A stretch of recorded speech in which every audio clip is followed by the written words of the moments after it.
Hi guys, this is Starcraft and welcome to the series of Starcraft English commentary. We're going to be watching ASL Season 17, round of 24, and it's going to be Group F, the final group before we get to the round of 16. Only 2 more slots remain for the players to qualify for, and it's going to be a group that contains Royal and Beast, whom you're seeing right now on the screen. And then we're going to be also seeing the other 2 players being Rain and Barak. So it's going to be Terran versus Zerg first, and then Protons versus Terran a little bit later. And by the way, if you look at whom have qualified and whom have not, we see that there are 3 Zerg players, 6 Terrans, and 5 Protons players, including the 4 seeds.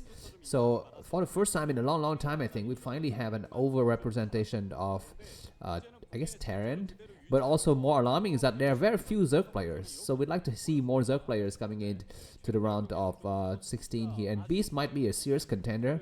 He's seat number 4 in this group. And as you can see on the right side of the screen, I pull up the ELO stats for today for these 4 players. And even though Royo is seat number 1, he's not that much better compared to his his opponents. If you can see, his ELO is hovering around 1,170. I mean, Beast is 1,060, so I mean, of course, it's less, but it's not that much less. Rain is the player who's doing, the best in this group right now as of today, even though he's a seat number 2. So we shall see. We look forward to see his performance. Having Rain qualify would be great, but the second slot, going to Royal will be great. Going to Beast also would be great. Barracks, I don't know, because we've already had like way too many Terrans, right? But anyways, the map is gonna be Radeon, 4-player map, with the 2 players spawning cross positions from each other, one at the top left being Royal Terran and one at the bottom right being Zerg Beast. Looks like we're going to be having a slight early move out of Marines here, just to kind of keep the Zerg honest and start to make up of Zerglings. And by the way, I have to apologize because I'm really sick today. I have a slight fever. I'm a little bit delirious. I have a headache. I'm coughing. I have a runny nose, and like, my left jaw feels like some guy just punched me. I mean, it hurts so bad. I actually had to go into the dentist just to make sure I don't have a cavity or something, because suddenly all of a sudden my left jaw is like really damaged. Anyways, if you have any kind of experiences similar to what I'm feeling, let me know, and how I can improve and how I can feel a little bit better. I guess I'll just drink water and talk less in this game, which might be a blessing for you guys, because many of you have complained that I talk too much. So yeah, I guess I'll talk less and less volume in this game. Looks like we're going to be having 2 hatch there coming out from Beast. Royo is going to be walling himself off and getting ready for second command center.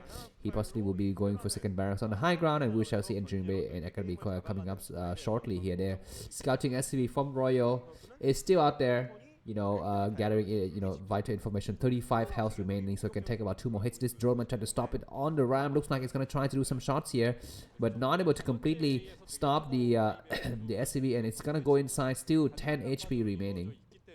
Zergling can possibly kind of surround it from the other side, and we do have the SCV getting taken out. We're going to be having 5 Marine start to exert themselves a little bit on the map here from Royo. He possibly won't go that far, because cross spawning position is very tough to apply any kind of early pressure, and also he doesn't know if his enemy is gone for Zergling with speed. During this time he could have just invested in Zergling with speed. Of course, the timing of the lair is going to be a critical, telling factor here, but he didn't know exactly when the lair started. He just knew that it's underway. Anyways, yeah, we're going to be having just a slow kind of spreading of the Zerglings here onto the various locations. Very, very nice for both of the players. We're having the Spire coming up now, so this is going to be a 2-hatch Spire build. And I think Royo can kind of expect that. He's just going to be sitting home and waiting for, I guess, the images start to come, and he's going to be able to come out there with a lot of his, turrets and medic marines to go for defense. We have a drone coming out to go for a hidden base at the 12 o'clock position. This is very, very surprising. Maybe this is the build that Beast has prepared. This is going to be allowing him faster access to his enemy base if he rushes to Defilers, but he needs to survive first, and his enemy cannot possibly scout this. There's several bases on this map to be scouted with the scan. Although, the bottom left and the top right, you can send a single unit, and it's going to be able to see both of those bases. So we shall see. Zergling with speed is just completed. Beast is going to just create a little bit of confusion here, attacking the supply depot just to make his enemy feel a little bit irky, and he's going to be able to retreat. I think the Mutualist should be morphed right now. Alright, no, maybe it's not yet morphed. Yeah, finally the Spire is going to get completed. 5 minutes and 30 seconds. Okay, so 2 hatch hydras, excuse me, 2 hatch mutas, 5 minutes and 40-ish is gonna be the time that you start to morph the mutalisk. And looks like nice scan from Royal. He sees exactly what he wants to see. And he's gonna try. We have a Zerling surround trying to go inside the base, and they're gonna be able to do a little bit of damage. It is a Marine on the high ground and get destroyed right away, but only 2 Zerlings remain. It might be able to take out this SCV, which is a nice bonus here. The barracks gets lifted to go inside the main. Good SCV pulled by Royo. This is not going to slow down his production of turrets, I don't think, because the Zerling is only attacking SCVs on the middle line. The turrets start to go down. We already see some mutualists on the move, about, what is it, 6 so far? And even more mutualists going to be coming from the 12 o'clock base. Very interesting. And this Zerling is going to try to come out and do even more attack here. They're going to try to attack this turret. It's going to be time for him to leave. Yeah, he does leave. He's very meticulous beast. Excuse me, we have 6 mutualists start to come in here for harassment. He finds a turret that's not yet completed. The shot is not clean, but he's able to attack and damage the mutualist as well as kill off a single Marine. So that's nice for the time being. But what's next? Nice scan by Roy to see that there's no base there.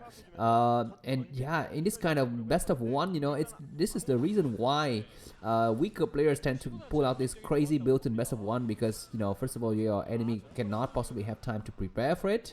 And if you win, you just get a free ticket ahead. There's no coming back from a loss, you know, for your enemy if, you know, he faces this kind of cheese. So this is a very nice strategy for Beast, and I really like this best of ones. It kind of really forced the strong player to kind of sit back and really think about what the other guy is going for. And it really forces the weaker players to go for something crazy with the hope of, you know, winning the lottery here. More attacks happening on the front door of Royo. Nothing major for now. Is this base gonna get discovered at some point? Because yeah, 3 gas is very good for the Zerg player. 10 which start to come out now.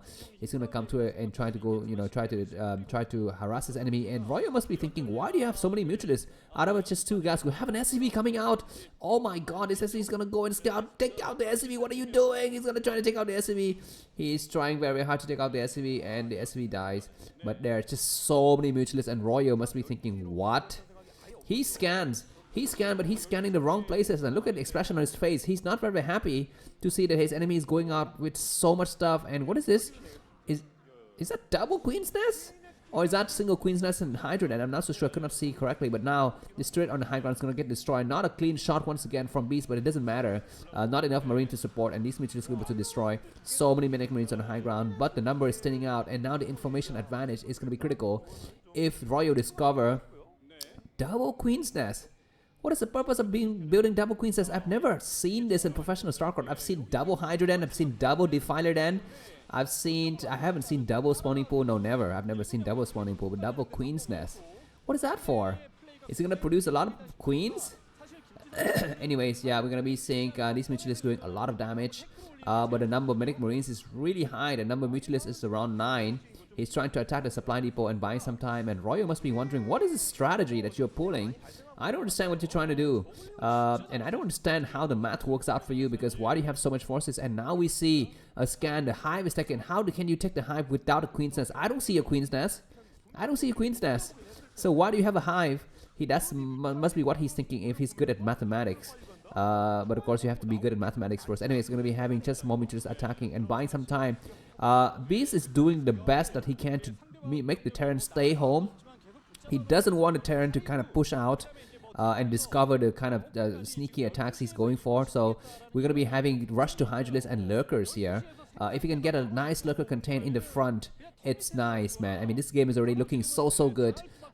Beast is going to be able to have at least 2 Lurkers in the front, and we don't have Science Vessels just yet. Zerling's coming through, and Royo, come on, get your act together. Of course, we'd like to see more Zerg in the round of, 16, so I'm cheering for Beast. But, of course, Royo being, you know, an ASL former champion, I mean, much is expected of him, not this level of kind of very passive and not very reactive kind of playstyle here. These mutualists are going to still do a little bit more damage, still 8 mutualists remaining, and more outside. We're going to be having Valkyries, so it's going to be time for the mutualists to back down, I think. And return home. Yeah, maybe all the mutualists would die, but 1 Valkyrie would die before that. And where are the Lurkers? We don't see Lurkers. I mean, they're Hydralists, but they're not morphing into Lurkers. We are going to be see a rush to Defiler. Anyways, the first of we're going to be seeing the first of the The Lurker's being morphed in. Very, very nice scan from Royal, revealing nothing.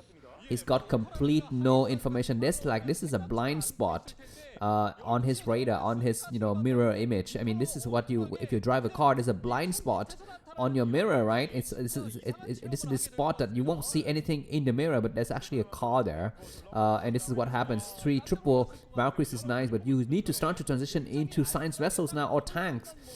Just Valkyries will not cut it because the transition to the ground army is already completed for BC. He's got very, very nice supplies ahead by his enemy, about 3 supply. The first Defiler comes out. This strategy is genius, but it only works if your enemy is not able to discover it, and this is why the best of 1 is really, really great to see. We're going to be seeing Lurker start to come through now.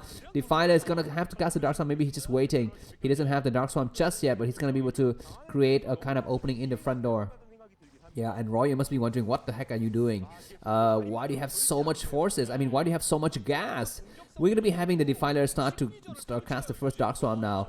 We have Dropship. Okay, this Dropship is way, way too late. He might need to just sack his expansion and go for the drop at the 3rd base of the Zerg player. If he can do a drop there, he might lose the Command Center here, but he's going to be able to just take out Kree infrastructure. Not really key, but just a Hydroden at least. Yeah, he knows now what his enemy's up to. We have the fighters going on the high ground. Where are you going? Come on, you need to know that there's a base here. Now he knows his reaction. I'm not so sure what his reaction is. He needs to make a lot of fire bats. Zerling come out to support. The fighter need to get sniped. No, the fighter is not yet sniped, and just an overwhelming amount of forces. This game is highly recommended. I'm going to put it in the list of best game for this year. Check it out. If you like the cast video, buy me a coffee. The link is in the vid list. And see you soon. Bye bye. Look at the smile on Beast's face. Bye bye.